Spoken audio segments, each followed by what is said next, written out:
Alô pessoal, Luiz da Vivência em Cura, do Festas que Curam. Estou aqui com o Dr. Rogério Neri. E aí, Luiz, obrigado pelo convite, cara. E vamos gravar hoje aqui mais um episódio da série FQC Mente Aberta. Hoje com o tema A Vinda do Inconsciente à Tona.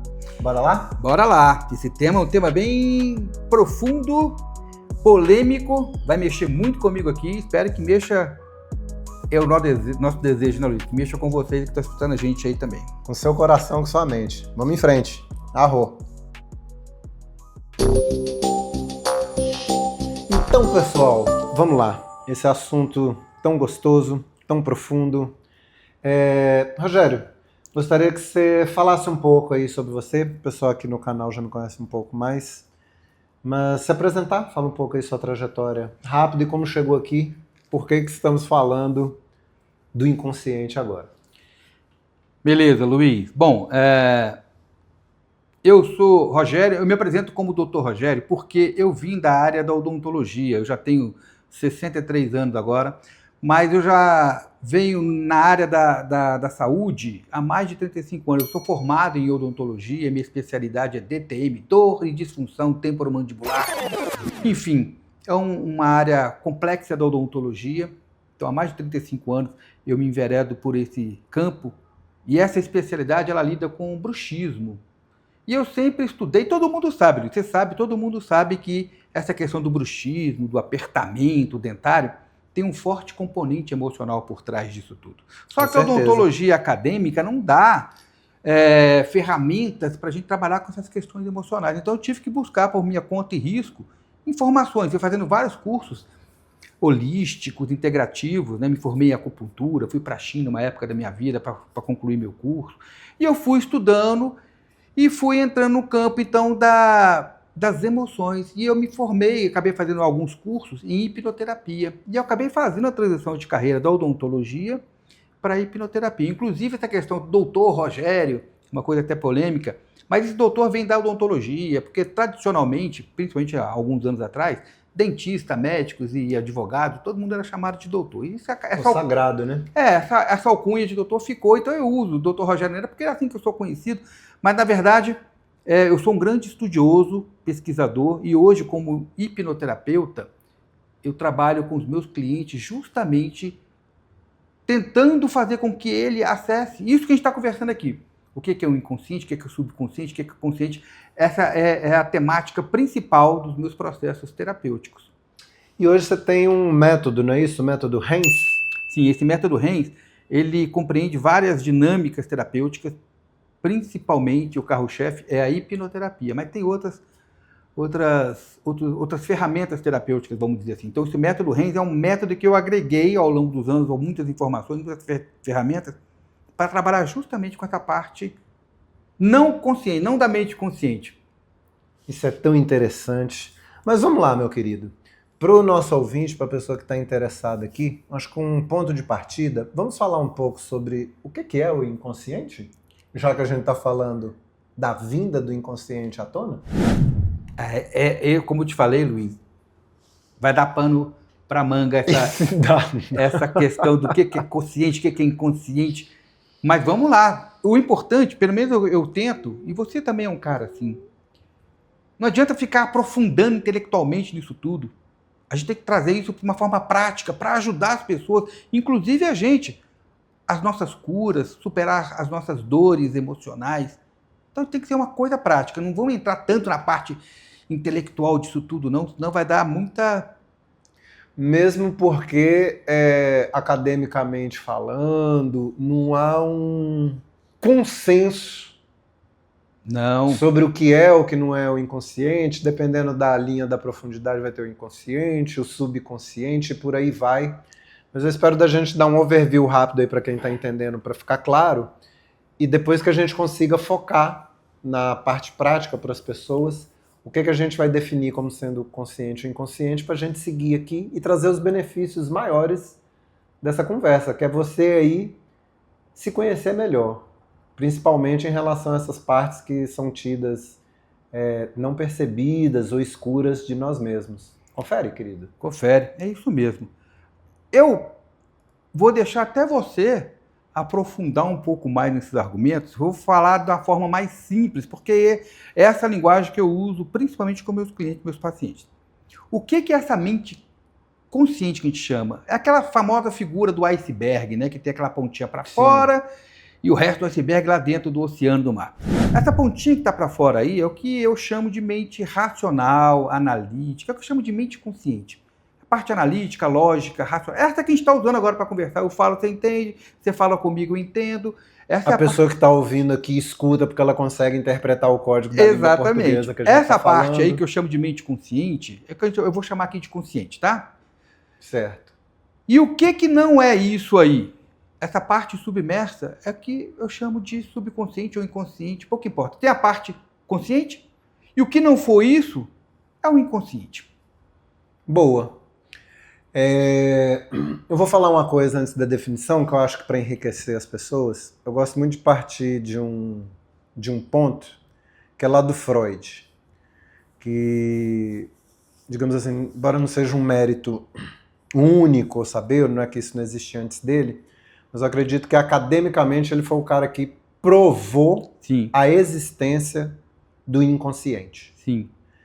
E aí segue depois o Jung, que vem a ser um contemporâneo, uma pessoa que foi atendida por ele, depois um parceiro, depois uma divergência, que fez um upgrade de mostrar a existência do inconsciente coletivo. Não vamos nem desdobrar como ele fez isso, mas ele mostrou.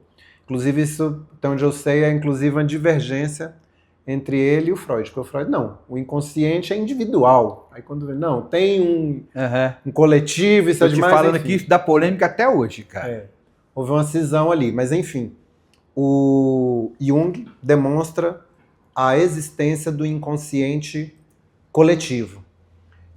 Na sequência, vem o Reich, que o Reich mostra que o inconsciente está escrito no corpo, ou é o corpo, e tem uma leitura profunda da associação do inconsciente, especial às emoções, com a cadeia muscular. E do Reich vem o Lowen, o Pierre Hacks, eles fundam a bioenergética, conseguem mostrar as estruturas de caráter, vai aprofundando. Vem a Barbara Brennan, uma cientista contemporânea, PhD em física atmosférica, que trabalhou na NASA, que vai aprofundando as estruturas, os padrões, como a gente funciona.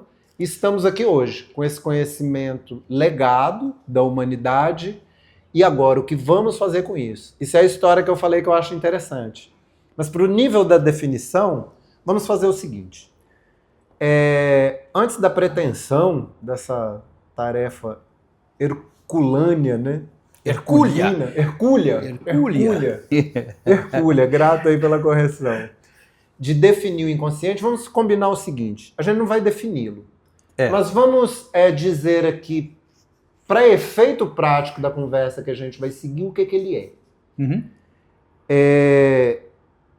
Porque é o seguinte, para dizer o que é o inconsciente, eu teria que saber o que é o consciente, por consequência, a consciência, que é um assunto mais espinhoso ainda. O que é a consciência? Eu acho que não vamos nos aventurar tão longe. Vamos fazer o seguinte, vamos pegar um ponto de partida do eu, ou do ego, o indivíduo. Sim. Okay? Vamos partir do indivíduo e da ótica dele, o que seria consciente e inconsciente. Ok, perfeito. E da ótica do indivíduo, eu acho que só para a gente dizer aqui que consciente, para o que a gente vai chegar para a nossa conversa, o efeito prático dela, é o que é percebido racional e sensorialmente pela pessoa. Ou seja, o que a gente, dentro desse padrão de vigília é isso aqui que está acontecendo. Estou acordado, você está aqui acordado, e quem está nos ouvindo está ouvindo isso acordado. Então esse nosso padrão de operação na vigília, estando acordado, operacional aqui no dia a dia, é o que se percebe racionalmente e sensorialmente. Ou seja, os pensamentos que eu vejo que passam por mim, porque aqueles que passam eu não percebo, são inconscientes. Que a maioria, né? O que eu percebo no nível do pensamento e no nível da emoção, do sentimento e das sensações, é o consciente. Então, eu sei que eu tô com frio, com calor, que eu tô angustiado, Sim. que eu tô conversando com você aqui, mas que minha mente já tá derivando. A pessoa que tá ouvindo, você que tá aí ouvindo agora, uma das coisas que mais acontece é a gente abandonar a pessoa que tá falando com a gente. A gente deixa ela falando sozinha, com as traças, e vai para dentro da nossa própria mente. Não é? Fica nessa viagem. E você sabe que uma coisa curiosa, essa questão consciente que você está falando aí, que são as nossas percepções, ela permite que a gente faça algumas escolhas. Estou com frio, vou vestir um casaco. Essas escolhas imediatas, a gente consegue ter controle sobre elas. Mas tem escolhas que a gente não consegue ter controle. A gente age movido pelo inconsciente e não foi uma escolha racional. Olha que interessante. Embora não haja uma convergência de 100% da definição do inconsciente, do consciente, eu vejo haver uma convergência do entendimento de todo mundo que se aprofunda um pouco mais no assunto, de que a maior parte da nossa manifestação é inconsciente. Exatamente. Né? E deixa eu te perguntar uma coisa, Luiz, me veio aqui uma coisa aqui. Deixa eu te perguntar, eu quero saber o que você pensa, de pegar você de supetão aqui. Tudo bem, a gente sabe que tem duas instâncias, vamos chamar assim, a mente consciente e a mente inconsciente. Essa separação, ela é estanque? É tipo assim, isso aqui é consciente, pum, deu um pulinho, agora é inconsciente. Ou tem uma mescla aí, é gradual? Como é que é essa separação? Como é que você vê isso, cara? Não, com certeza é gradual. E embora em um momento ou outro possa ter digamos, essa transição mais abrupta de uma hora para outra, mas no geral há uma linha nessa fronteira muito tênue. Inclusive a gente vai falar daqui a pouco sobre as formas, quando falar do sonho. Um exemplo bem, aquele momento que todos nós conhecemos, que é entre a vigília, a gente falou que é a vigília, é estar acordado. Então entre a vigília e o sono tem um momento muito especial. Boa. Que a gente está meio acordado, meio dormindo, e ali acontecem tantas coisas interessantes, né? Agora, a gente estava falando que o inconsciente, a maioria das análises que a gente ouve, é de 90% para cima do que nós somos. Ou seja, 10% ou menos, ou muito menos, é a consciência. E o inconsciente, dependendo do ponto de vista, a gente pensar em termos de universo e tudo, talvez até 99,99%, a maior parte do que somos é o inconsciente, confere? Confere. Os nossos comportamentos, por exemplo, quando a gente compra... Outro dia eu estava refletindo a respeito disso. A gente compra um determinado objeto, alguma coisa. Aí quando chega em casa com isso, eu paro e eu fico me questionando. Por que eu fui comprar esse negócio se eu não estava precisando disso? Agora a minha mente racional, lógica e analítica, que é só 5%, vamos dizer assim, está analisando por que eu fiz aquilo. Mas quem fez comprar aquilo foi o meu inconsciente. Assim, isso que você fala que mais de 90 e tantos % aí é o inconsciente que impulsiona a gente a fazer determinadas coisas, isso é bem real. Os publicitários sabem muito bem disso, eles trabalham muito com isso, porque a gente compra por impulso. Sim, a compra, todo mundo que estuda a ciência das vendas, né, e da compra, já sabe que a gente compra emocionalmente, não racionalmente. Isso já é meio que consagrado, né? É consagrado, a gente sabe disso, né?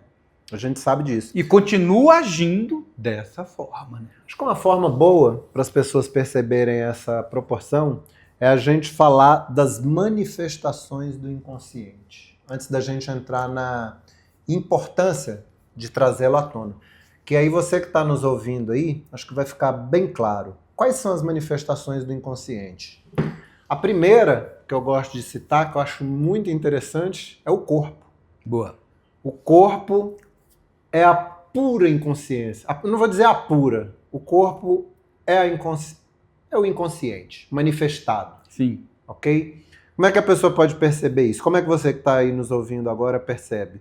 É o seguinte, a gente não controla racionalmente, logicamente, o nosso corpo. Ele, entre aspas, assim, simplesmente acontece. Se você precisasse, para digerir uma maçã, startar todos os processos metabólicos, químicos, físico-metabólicos, bioquímicos, disparar enzima, você ia morrer de fome. Exatamente. Você ia conseguir mastigar ela e ia ficar na mastigação, que é um ato mecânico. Você pode controlar, não botar a comida na boca, mas depois que você engoliu, filho, ela vai funcionar. Você vai mastigar ali, você não vai. Agora solta enzima, solta isso. Ou seja, é inconsciente. Sim. A construção do corpo é inconsciente. Uma parte do nosso espírito, se a gente for ficar muito filosófico, como o espírito é formado, como ele chega nesse mundo, pode dizer que ele ainda tem uma inconsciência, mas a partir da operacionalidade nesse mundo, ele acordado aqui, funcionando, igual a gente falou, em estado de vigília, trabalhando, andando, comendo, se manifestando no mundo, o corpo está aí, ele foi formado. Daí as decorrências. Então, o corpo é uma manifestação do inconsciente. Tanto é que o que se chama de somatização, que é o que vai aparecendo no corpo, e que vai ter um ápice, um agudo da sua expressão na doença. Então, você não... Tanto é que hoje em dia até a área ortodoxa, né, na medicina, é interessante que na medicina fala assim, o próprio médico, por mais ortodoxo, ateu ou cético que ele seja, ele fala para a pessoa, você fez um câncer. Ele não fala assim, se formou um câncer. Você fez um câncer. Foi montado dentro da pessoa. Foi construído. Exatamente. Você fala assim, não estava querendo criar e gerei. Ele aconteceu. Por quê? Me fala aí, querido. Cara, essa questão que você está falando aí, ela é polêmica também, né? Não são todos os médicos que falam dessa forma, não, tá? Tem uns que acham que acontece do acaso as coisas, e é assim mesmo. Existe uma predisposição, essa predisposição é genética, e se você já tem essa predisposição, vai se manifestar. Hoje a gente sabe, com os estudos mais avançados da epigenética, por exemplo, que não é bem assim que funciona. O nosso corpo ele tem um automatismo, mas ele é muito influenciado pelas questões emocionais, pelas nossas histórias, pelas nossas vivências, não só nossa, como dos nossos antepassados, você sabe muito bem disso, mas é isso. O nosso corpo é a materialização, vou me arriscar a dizer isso, é a materialização do nosso inconsciente. Sim, é o que a gente falou. O corpo é o inconsciente manifestado. Exatamente. Agora, olha que interessante. O ego, que é além do corpo, o ego é a pura inconsciência. Cara, é incrível, né, esses conceitos. A gente parar para pensar aqui, a gente vai longe, a gente não para, não tem limite. Não para, né? Não para, não tem uma conclusão exata disso tudo não, viu? Então as manifestações, as manifestações, a gente falou do corpo, a somatização, as doenças, você citou que tudo que não é consciente, ou seja, o não consciente. Uma manifestação que as pessoas vão identificar, que gostam muito do assunto, sonho. O sonho é uma manifestação do inconsciente. Sim, é interessante. É interessante isso. E o sonho, adoro falar de sonho, daqui a pouco posso falar mais quando a gente falar da vinda à tona, né, do inconsciente. Os atos falhos. Explica para as pessoas o conceito do ato falho para ficar bem claro e a pessoa entender. É o famoso ups. Por que eu falei? Cara, é incrível, mas vem à tona. Você não para pensar. Por que você falou aquilo? Isso vem à tona. Esse ato falho, ele é a expressão do inconsciente da forma assim, talvez mais divertida que eu vejo. E a troca, para a pessoa entender assim, o ato falho é você querer dizer uma palavra e dizer outra trocada. Você se entrega. É você sair de casa e esquecer de apagar a luz. Uhum. É você tropeçar. E o ato falho é um aviso. E o inconsciente, e agora a gente entrando um pouco mais, né, da importância de trazer o inconsciente à tona. Porque é o seguinte, ele já se manifesta. O inconsciente, ele é 90% do que somos por causa dos padrões. Os padrões são a manifestação do inconsciente. Então, o nosso comportamento, a nossa postura, tanto social quanto a nossa postura física. Esse automatismo, né, que a gente fala, né? Esse automático, esse piloto automático nosso, sim, é o inconsciente. Ele reinando, né? Então, assim, qual a importância de trazer o inconsciente à tona? Eu vejo o seguinte, a gente ter uma operação mais assertiva e funcional nesse mundo. Sim. Porque à medida que você começa a trabalhar com essa força que é tão grande, que meio que te age e a tua consciência está ali à revelia sem saber o que fazer. Esse trabalho permite, no meu entendimento, autoconhecimento, possibilidade de cura, a possibilidade de um despertar consciencial e espiritual e uma melhora da nossa funcionalidade no dia a dia. Exato. Você perguntou qual é a importância de se trazer esse inconsciente à tona. Eu vou dizer uma coisa assim que eu já refleti. O inconsciente, ele existe, todo mundo sabe disso, tá lá, ele existe. Ele é o piloto automático, como dizia assim, tá? Só que, se a gente deixar ele por conta dele mesmo, pode ser que ele haja de uma forma não favorável. Porque qual é a importância de trazer ele à tona? É usar isso, a existência dele, a nosso favor agora. Sim. A nosso favor. Já que a gente está adoecendo automaticamente, a gente pode provocar a cura intencionalmente. Sim. Usando, entendendo, primeiro precisa entender como é que o inconsciente funciona de uma certa forma, a gente trazendo ele à tona, a gente usa essa ferramenta poderosíssima a nosso favor. É uma programação. Exatamente, cara. E a gente consegue dar inputs de reprogramar, reconstruir isso que está programado e verificar que daqueles padrões que são desinteressantes para os nossos resultados, para a nossa operacionalidade, a gente conseguir reprogramar para que se torne interessante. A gente tem um episódio aqui no Mente Aberta que é as fases da aprendizagem. E que a primeira fase é a incompetência inconsciente. Você é incompetente em algo e nem sabe disso. Aí o segundo passo é a incompetência consciente. Você passou a saber que não sabe de alguma coisa. O terceiro é a competência consciente. Você consegue fazer aquilo a partir do seu esforço consciente, mental, racional. Até chegar no último estágio do aprendizado, que é a competência inconsciente. Para ficar bem claro, por exemplo, dirigir um carro. A pessoa que não sabe dirigir um carro, uma criança, uma pessoa que nunca viu, nunca tentou, ela tem uma série de incompetências inconscientes, ela nem sabe o que é que ela precisa saber. À medida que ela começa a prestar atenção, ela está chegando na idade de tirar uma carteira, se ela tem interesse, ela olha, eu tenho que entender ali que bota o pé ali, passa aqui, tenho que entender a lei. Mas a partir da hora que ela vai ser instruída por alguém, ela vai descobrir que tinha coisas que ela nem sabia que ela precisava saber. Daqui a pouco ela sabe que ela precisa saber. Por exemplo, a legislação. Eu já sei que eu não sei, mas aí vai ter que ler, ok. O carro, quando a gente começa a dirigir ali a parte prática, né? Então, assim, eu já sei que eu não sei, mas no começo eu começo com a competência consciente. É assim, o cara fala, você vai ter que acelerar, vai ter que botar o pé na embreagem, agora tira o pé do acelerador, bota na embreagem, puxa a marcha. Ou seja, você vai conseguir fazer dando comando consciente. Depois de um tempo, passa a ser inconsciente. Você não pensa mais a hora que você tem que passar a marcha ou isso, porque tornou-se uma competência que você consegue fazer.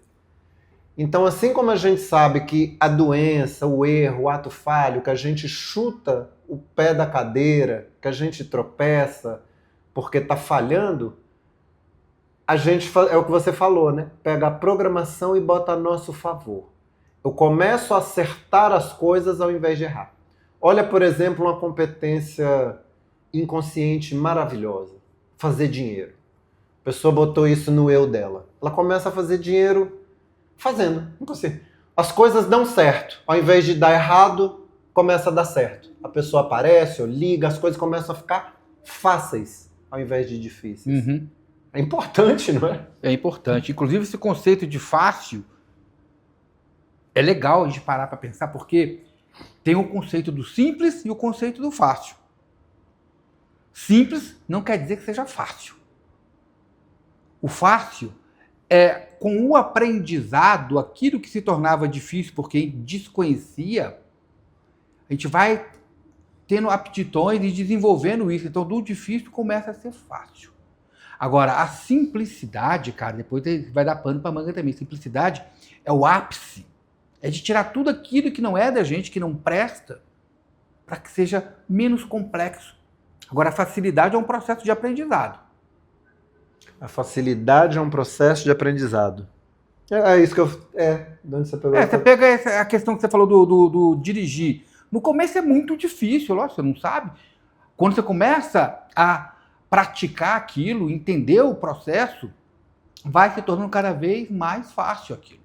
Então, a facilidade é um processo de aprendizado, de prática. É o que a gente faz com o nosso inconsciente trazendo à tona. No começo é muito difícil, Luiz. Muito difícil. Por isso que é legal ter um mentor, uma pessoa para acompanhar a gente, para poder ensinar. E aí, com a sua prática diária, você vai trazendo esse inconsciente, você vai aprendendo a lidar com ele para usá-lo ao seu favor. E quando chegar nisso, você vai entender que sempre foi simples, a gente que complicava. Caramba, hein? Querido, vamos lá. Para as pessoas aqui a gente pegar um rumo.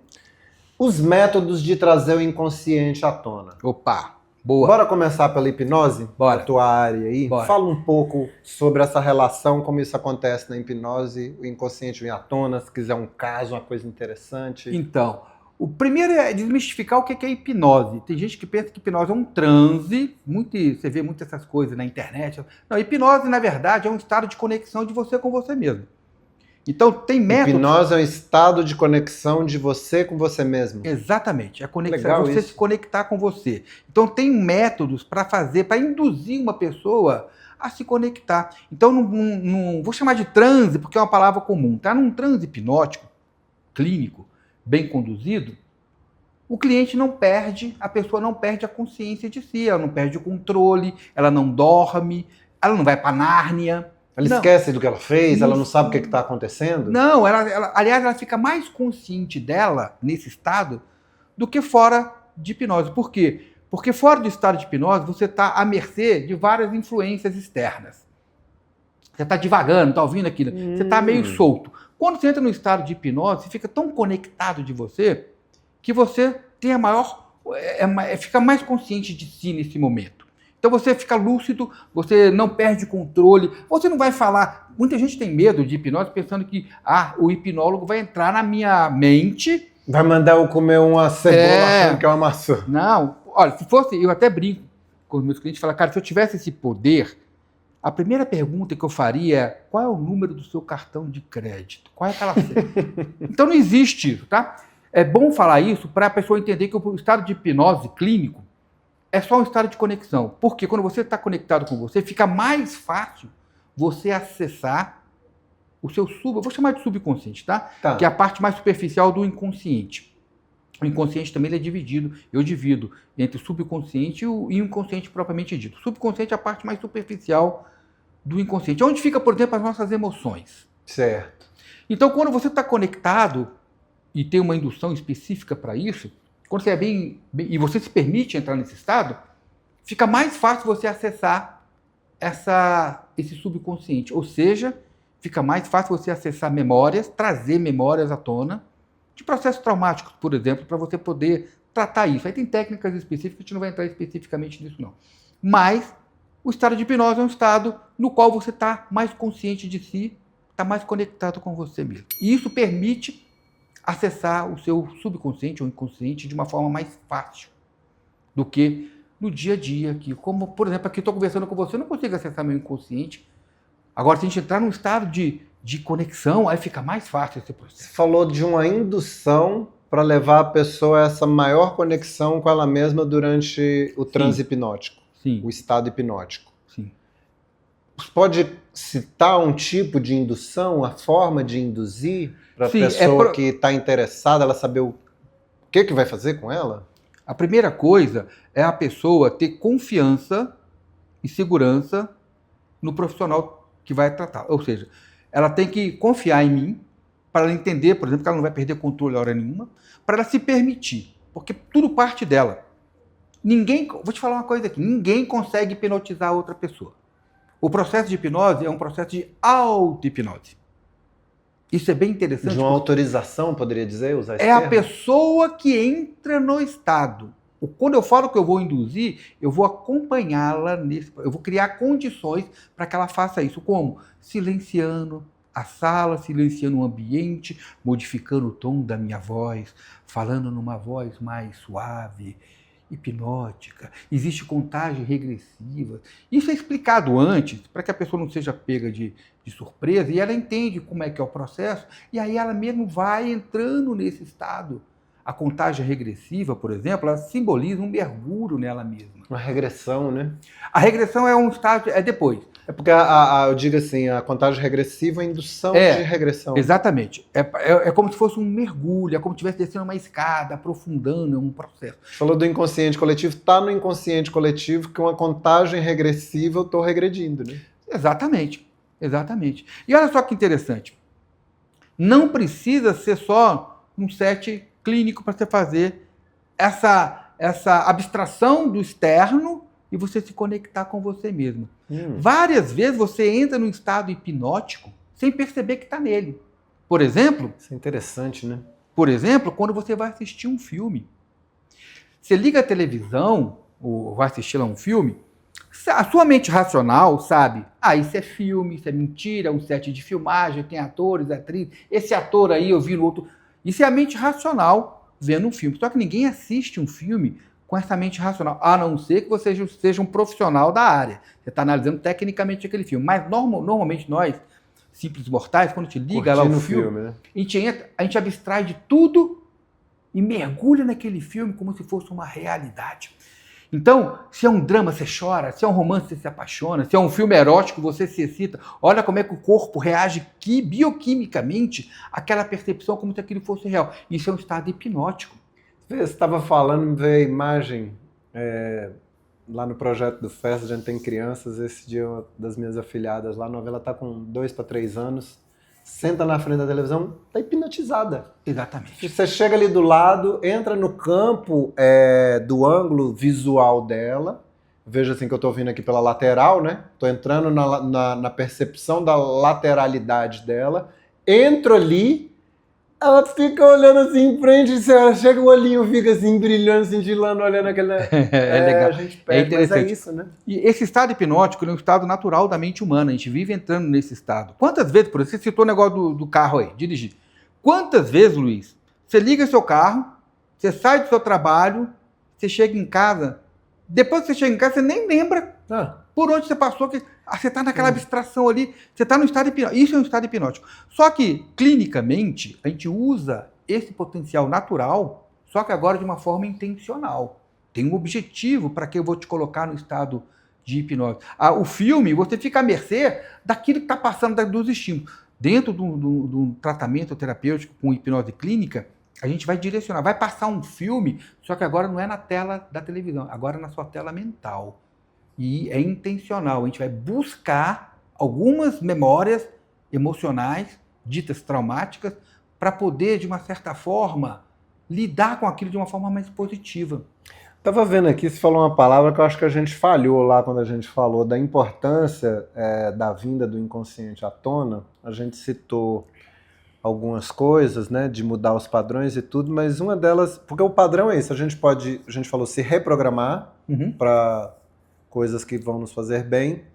Agora, a gente não falou do trauma, né? A gente pode desbaratinar traumas e bloqueios também, né? Sim. O que é trauma, Luiz? A gente pensa, normalmente, vou falar de uma forma geral, pensa que trauma é um acontecimento dramático, um fato grande, dramático, né, que aconteceu na nossa vida. Mas olha só que curioso, cara. Não é assim só. Não precisa ser uma coisa dramática. É a interpretação do que aconteceu que gera trauma. Vou dizer o seguinte, criança, você pega 2 gêmeos univitelinos, muito parecidos. A mãe dá uma bronca nos 2. Para um, a bronca passa batido. Para o outro, minha mãe não gosta de mim. Sim. Isso é um trauma. Trauma é alguma coisa emocional que te impactou. Independente do que tenha... Trauma é uma coisa emocional que te impactou. Tá. Eu tenho uma pegada para mim que me ajuda, pode não ser científico, técnico, mas que me ajuda, que eu gosto de diferenciar no meu trabalho pessoal e das pessoas que eu atendo, trauma e bloqueio. Isso me ajuda, entende? E eu tenho um conceito que é o seguinte: qualquer evento que você passe, que ele é mais intenso do que sua capacidade de processá-lo enquanto ele ocorre, ele gera um rescaldo.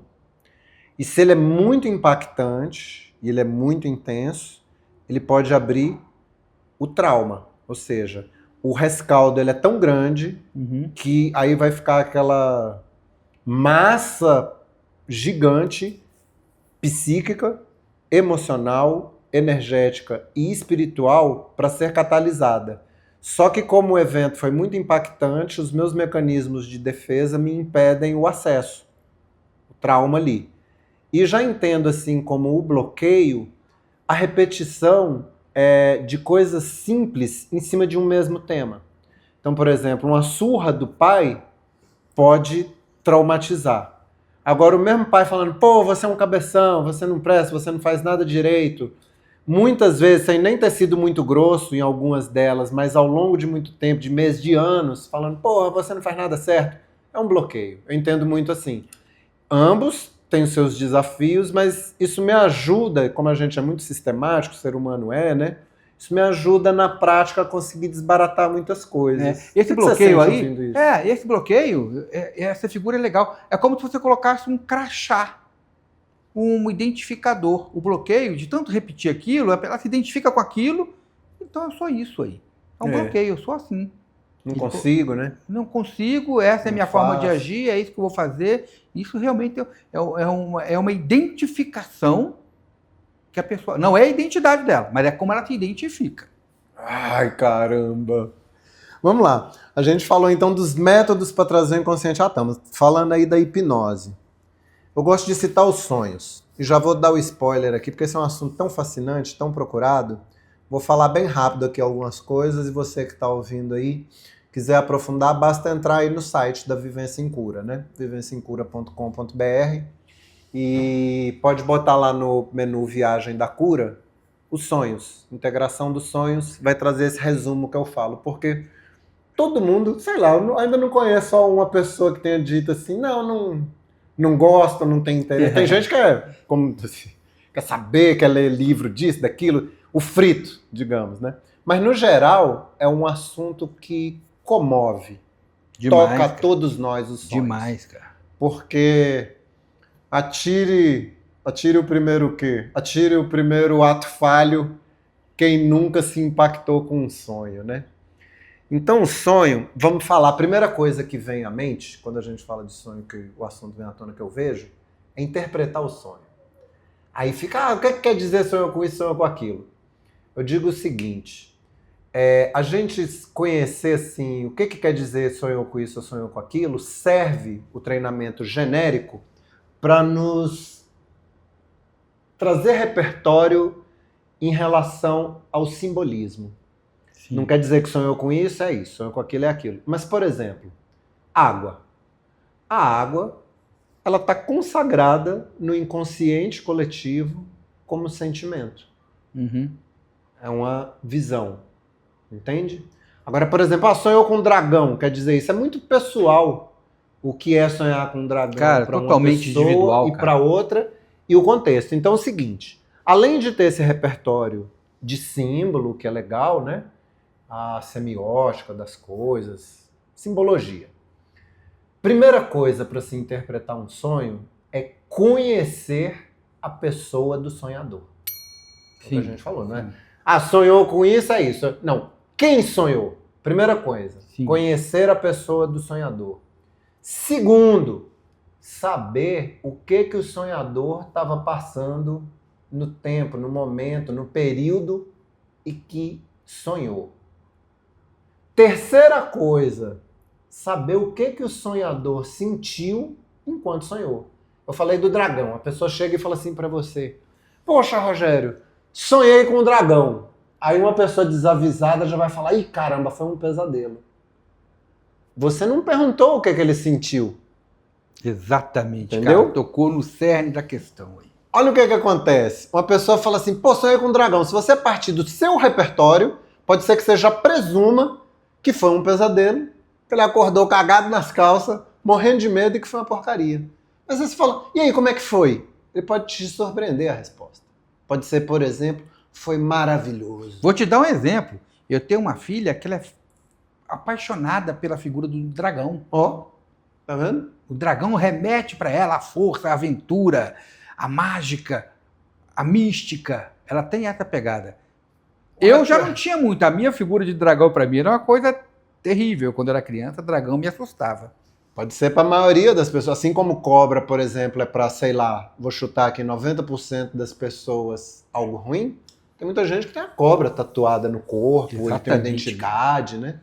Então esse caso do dragão, a pessoa, como é que foi? Não, foi maravilhoso. Por quê? Porque era um dragão voador, eu tava em cima dele e ele... Vamos voltar ao filme do Avatar, né? Tava voando com o dragão. Primeiro, então o que a pessoa sentiu? Sim. E outra, raramente um sonho único, isolado, vai trazer uma mensagem completa do seu inconsciente. O sonho que traz uma mensagem do seu inconsciente, no geral, é um sonho sequencial. Um sonho de fases e principalmente ao longo da sua vida ou de um período. Por exemplo, sonhos famosos, né? Tem gente que sonha que está correndo e não consegue se livrar de alguém. Outro que está voando. Sonhos muito comuns, né? A pessoa está querendo falar e não consegue falar. Normalmente, isso é uma sequência de sonhos que a pessoa tem numa fase. Às vezes ali na infância ela tem, depois aquele mesmo sonho volta na juventude, por exemplo. Na infância, isso é um caso real meu. Eu desde a infância tinha um sonho assim que eu não conseguia falar, tipo assim, um negócio para eu gritar e não grito. Eu sei o que é isso, já senti isso também. E com todo o trabalho que eu tenho de inconsciente, hoje em dia eu acordo gritando. Tem noite que eu grito e nem acordo. Um desbloqueio que eu fiz, entende? Às vezes minha companheira vem, você viu que você gritou essa noite? Eu falei, não, nem vi. Porque depois que deu a primeira, quando eu dei o primeiro grito vindo do sonho, eu acordei gritando. Acordava. Hoje, já nem acordo mais. Tem um negócio, eu já grito, que porra é? Não sei o quê. Aí... E vida que segue, né, cara? Vida que segue, tirei o bloqueio. É interessante, né? Porque você faltou numa coisa bem interessante aí. Esse negócio, todos esses questionamentos são muito importantes, né? Mas tem uma outra pergunta, um outro questionamento que talvez seja, não vou dizer que seja mais importante, mas é bem importante. É o que eu vou fazer com isso? Ahá!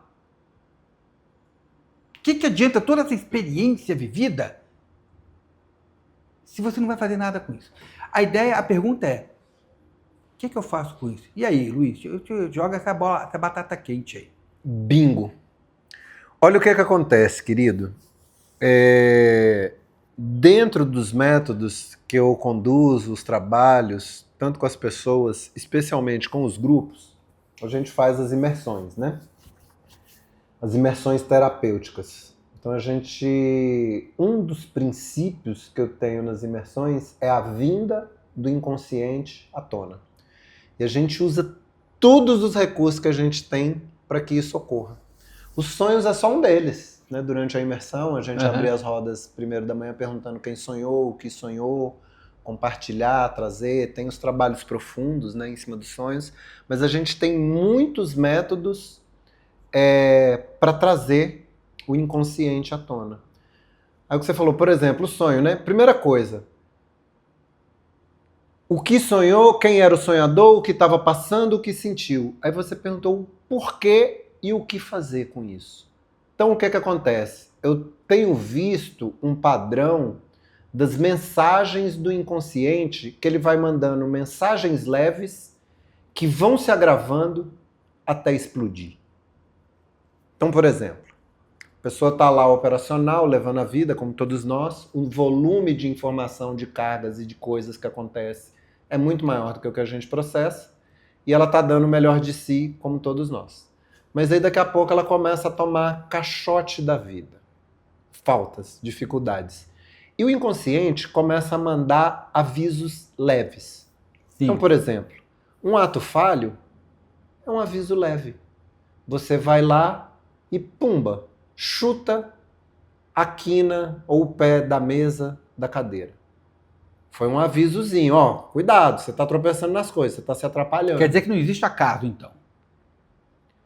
Eita, caramba, vamos pegar essa digressão agora. Não, porque eu sempre faço essa associação do acaso a justamente essas mensagens subliminares. Eu não acredito em acaso. Para mim são mensagens subliminares. Agora você está tocando nesse assunto do inconsciente. Vou dizer que é tão grande, mas vamos... E o acaso? Não existe. Não. O acaso, para mim, são mensagens... Agora, fazendo uma associação que você está falando aí, me veio essa percepção. Acaso são mensagens subliminares do inconsciente. Ele está trazendo algumas informações. E aí vem aquele negócio. Não é o que está acontecendo que é o mais importante. É o que eu vou fazer com isso. Então, vamos lá. Tropecei na mesa e falei, isso aqui, vamos lá, tem que sair correndo, saio correndo. Aí, na hora de sair, deixei a luz lá ligada. Não ouvi a mensagem ali. Quando eu tropecei, machuquei o dedo. Já que eu não ouvi, daqui a pouco vem outra mensagem. No sonho. Tem um sonho difícil, complicado, um pesadelo. Não ouvi, não dei atenção, não quero ouvir porque é desconfortável. Daqui a pouco eu vou e torço o pé. O primeiro aviso foi um chutezinho. Deu uma machucada, machuquei o pé ali rápido. Depois veio... Não quer dizer que é necessariamente nessa ordem, mas o que quer dizer é que vai agravando. Você que está ouvindo, eu não estou dando uma cartilha, mas vai agravando, vai ficando intenso, intenso. Torci o pé. Torci o pé, não ouvi, continuei. Daqui a pouco caio, quebro o pé. Quebro o pé, passa 6 meses, consertou, não ouvi, um acidente, morro. Caramba, não ouvi o agravamento dos avisos. Exatamente, cara. A doença, aí ele estoura. Daí a importância de ler e interpretar. Eu falei dos sonhos, mas tem muitas outras formas. Por exemplo, a leitura corporal, porque a gente falou a doença. Se você começar pela leitura corporal, você vai chegar a um negócio que se chama...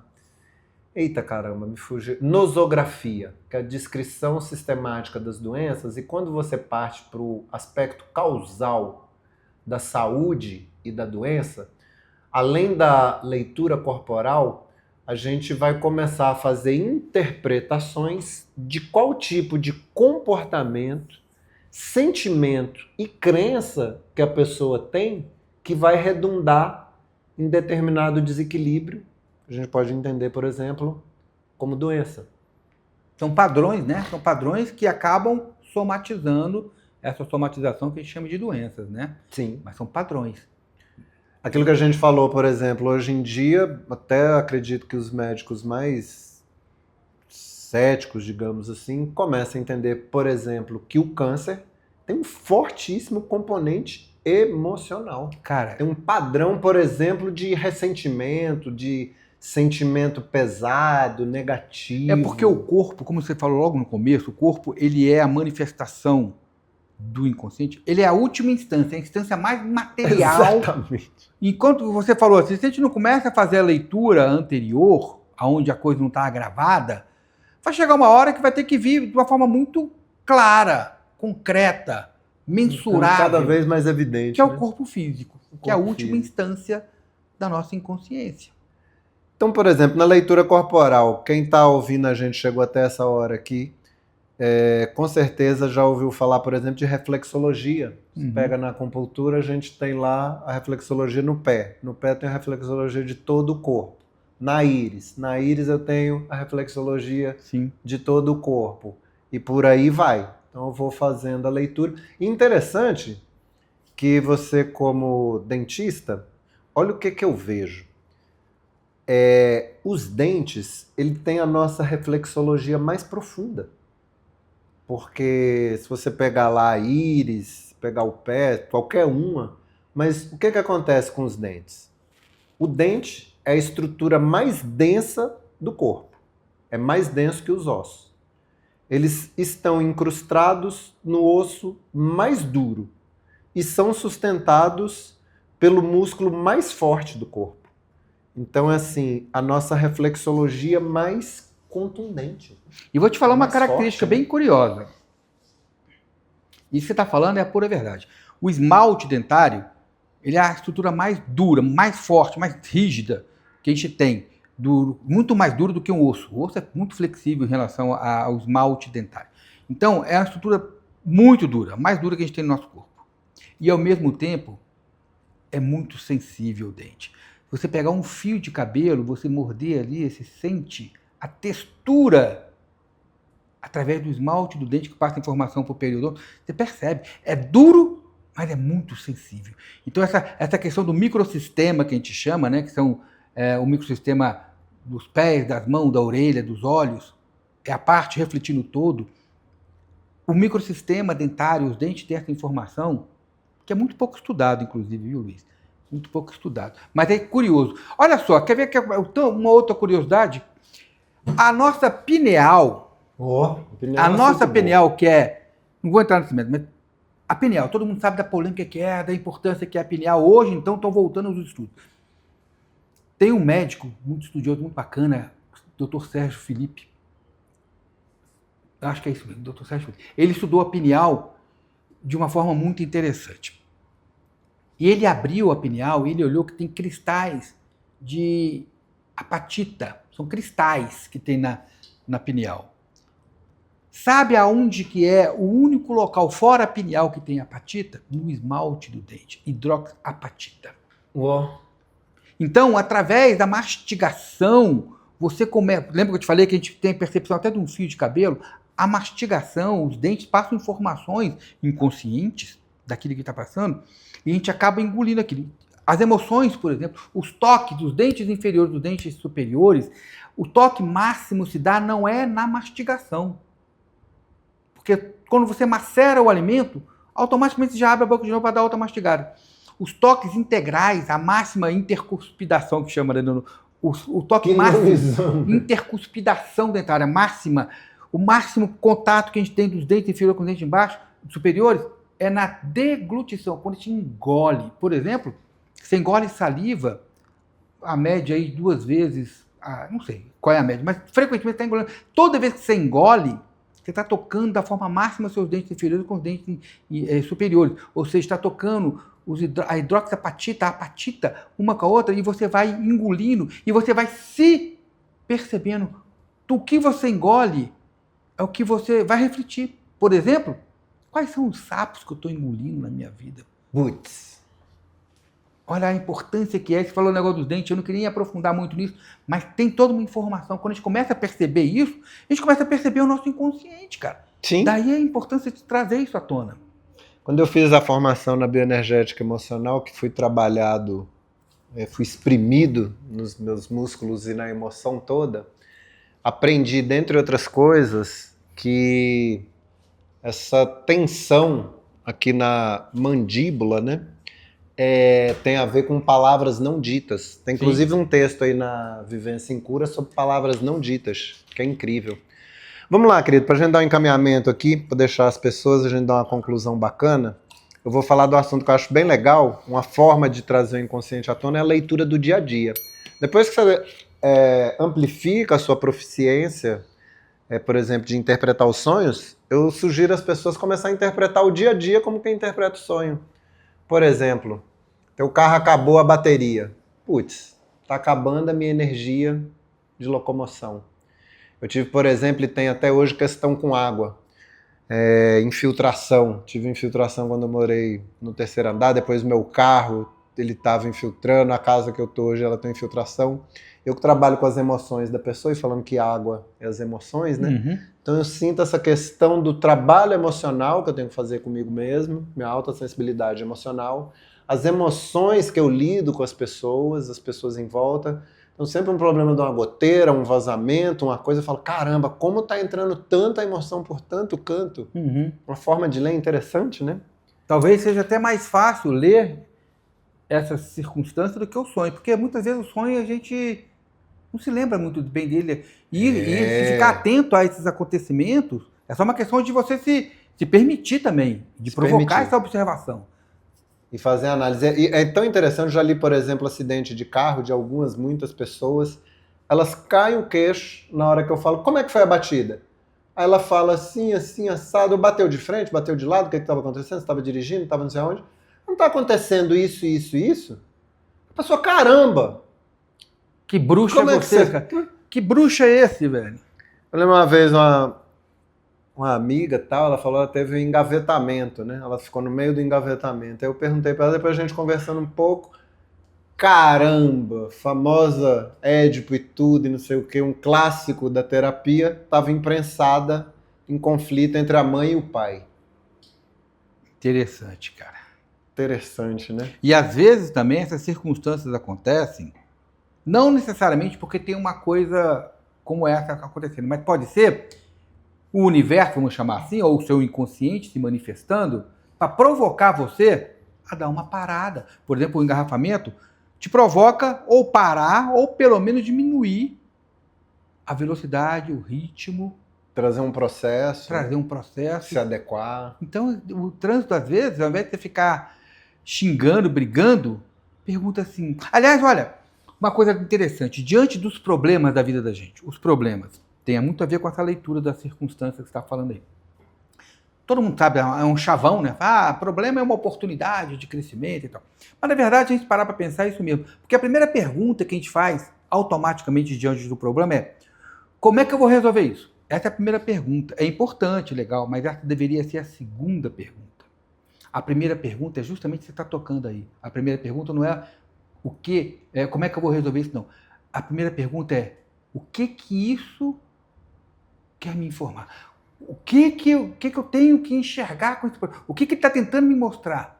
O que tem para mim aqui? Então, o que eu tenho que aprender com isso? É a primeira reflexão, a primeira pergunta. A partir dessa, aí sim você pode partir para a segunda. O que eu vou fazer? Porque você ganha tempo, você serena, sim, e se aproveita aquela oportunidade. Sim. Desde o meu despertar, depois eu falo essa coisa do despertar, mas desde o meu despertar, meu condicionamento passou a esse. Rola uma merda, primeira coisa que eu olho é falar, putz, o que tem aqui? Antes eu lembro que eu, criança, era assim, o exemplo literal que isso aconteceu muitas vezes. Chutava o pé da mesa ou da cadeira, isso acontecia lá em casa com alguma frequência. O que eu fazia? Voltava e chutava de volta. E aí, algumas vezes, obviamente, machuquei o pé de novo, né? Uhum. Então eu saca, putz, não adianta chutar de volta. Embora às vezes eu não chutasse de volta, mas o meu impulso era de bater de volta, que é o impulso da maioria de nós. É a reação, né? Ao ser confrontado, ao ser mirado, ao ser testado, é bater de volta. Ufa! Querido, vamos concluir aqui para as pessoas a nossa análise e deixar uma mensagem, porque esse assunto é tão interessante, porque, por exemplo, a gente falando aí do inconsciente, assuntos que são correlatos que a gente citou, né? A regressão, a meditação, a ressonância, que a ressonância a gente pode falar dos mantras, tudo que vai nos trazer acesso a esse estado, essa percepção expandida sobre nós, eu considero, assim, um mundo muito fascinante, né? Demais, cara. Demais. Psiconautas, os astronautas do psiquismo, né? E do si mesmo. Legal esse termo. É legal, né? A investigação e a navegação sobre nós próprios. Querido, você deixou uma mensagem para quem está tão interessado, ouvindo há tanto tempo um assunto tão profundo? O que você pode deixar de uma mensagem para quem chegou até aqui sobre esse assunto? Cara, eu gostaria de falar frases impactantes, bonitas, né? Mas o que me vem é esse tema que você trouxe aqui, ele é muito importante, trazer o inconsciente à tona, entender a importância disso. Né? Alguns questionamentos que eu me faço é trazer isso à tona ou é a gente mergulhar nesse inconsciente? A primeira coisa que eu gostaria de deixar para vocês aí é que vocês tenham a disposição para fazer isso, porque é fundamental para a sua qualidade de vida. E essa disposição, mesmo que você não saiba o que eu vou fazer para trazer o inconsciente, eu vou dar uma dica aqui. Porque o que faz a gente não acessar o nosso inconsciente é a distração. A gente ficar distraído, envolvido com o lufa-lufa do dia a dia. Então procure diminuir a sua distração. Distraia-se menos. Permita-se o silêncio, a percepção de si mesmo. E isso o inconsciente, de uma certa forma, vai trabalhando. Porque ele é uma ferramenta muito poderosa e ele está doido para trabalhar a nosso favor. Então, não se distraia. Talvez seja isso. Diminua a distração. Internet, televisão, streams. Se é para se distrair, a leitura, por exemplo, de uma boa obra, traz o inconsciente, porque com a leitura você usa a sua imaginação. Um filme não te provoca a imaginação. O filme você está lá, está vivendo aquilo que está acontecendo. A leitura, não. A leitura faz com que você viaje, divague. E uma leitura com bom conteúdo faz com que você viaje dentro de você também. Então a dica que eu deixaria para vocês aqui é: procure não se distrair. Distraia-se menos. Que quanto menos você distrai, mais conectado você fica com você mesmo. Uau! Tem uma âncora, um mantra que eu uso dentro da egrégora FQC, do nosso projeto, que é algo que eu ouvi no Osho Bardo, do livro tibetano dos mortos. Não se distraia nem por um segundo. Ele fala isso em relação à meditação, que ele fala que é como um surfista em alto mar. Ele dá um segundo de distração, quando vê, já tomou um caixote. Então a gente vacila, e nessa jornada do despertar do autoconhecimento não quer dizer que você dá um passo fora da trilha e dá um para voltar. Eu costumo dizer, você dá um passo fora e 350 para voltar, né?